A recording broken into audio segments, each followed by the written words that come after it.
যে গঙ্গা শুধু নদী নয়, সে এক বংশের মুক্তি, এক ঋষির ক্রোধ, এক মানুষের তপস্যা আর মুখ্যের চিরন্তন প্রতিশ্রুতি। কাল রাত পোহালেই মকর সংক্রান্তি। লক্ষ লক্ষ মানুষ গঙ্গাসাগরে পুণ্য স্নানে নামেন, কিন্তু খুব কম মানুষে জানেন এই পবিত্র সাগর সঙ্গমের পিছনে লুকিয়ে আছে এক মহাকাব্যিক আত্মত্যাগের কাহিনী। চলুন জেনে নেওয়া যাক কি সেই পৌরাণিক কাহিনী। ইক্ষ্বাকু বংশের পরাক্রমশালী রাজা সাগর অশ্বমেধ যজ্ঞ শুরু করেছিলেন। তার শক্তি ও ধর্মযজ্ঞ দেখে দেবরাজ ইন্দ্র ভয় পেয়ে যজ্ঞের ঘোড়াটি চুরি করে লুকিয়ে রাখেন মহাতপস্বী কপিল মুনির আশ্রমে। সাগর রাজা তার ৬০,০০০ পুত্রকে ঘোড়া খুঁজতে পাঠান। অজ্ঞতার বশে তারা ধ্যানমগ্ন কপিল মুনিকে চোর অপবাদ দেন। ঋষির তপস্যা ভঙ্গ হয়, আর মুহূর্তে তার তেজে ৬০,০০০ পুত্র ভস্মীভূত হয়ে যায়। তাদের আত্মা আটকে যায় মুক্তিহীন অবস্থায়।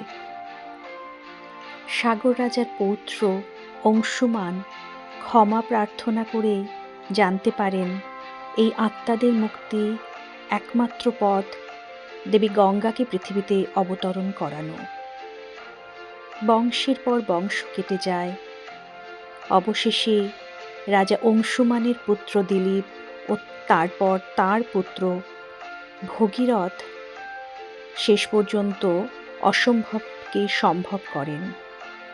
১০০০ বছরের তপস্যায় তিনি গঙ্গাকে স্বর্গ থেকে নামতে রাজি করান, কিন্তু গঙ্গার প্রবল বেগে পৃথিবী ধ্বংস হবে এই আশঙ্কায় রাজা ভগীরথ শরণ নেন মহাদেব শিবের।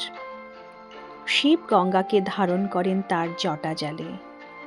সেখান থেকেই ধীরে ধীরে গঙ্গা নেমে আসেন পৃথিবীতে। ভগীরথের পদচিহ্ন অনুসরণ করে পৌঁছে যায় গঙ্গা সাগরে। সেখানে ধুয়ে যায় সাগর রাজার ৬০,০০০ পুত্রের ছাই। তারা লাভ করে মোক্ষ। এই কারণেই গঙ্গার আরেক নাম ভাগীরথী। আর সেই থেকে এই বিশ্বাস প্রচলিত হয় গঙ্গাসাগর পাপমোচন ও মুক্তির চিরন্তন তীর্থ।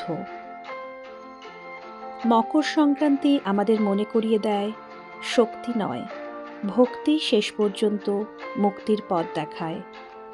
আর এক মানুষের অটল সাধনা পুরো বংশকেও মুক্ত করতে পারে।